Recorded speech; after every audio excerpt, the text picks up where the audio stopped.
Welcome to Blizzard Fire. We hope this video helps fire up your solution.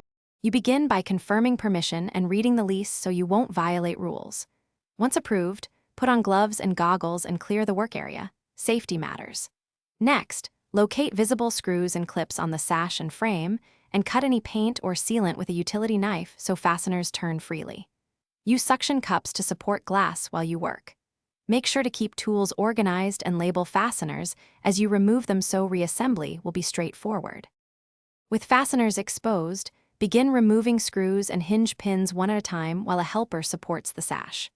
Once screws are out, score any remaining sealant on the stops and use a pry bar gently to free the sash. This prevents cracking the glass or damaging trim. If the window is heavy, use suction cups or lifting straps and communicate with your helper. Lift evenly and keep the glass vertical to avoid binding. Make sure to inspect the frame as the sash clears for hidden clips or screws. After the sash is out, place it on a padded surface and inspect edges and glass for chips or cracks.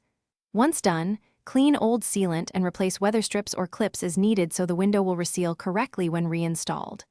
Make sure to label where each fastener came from and take photos for reference.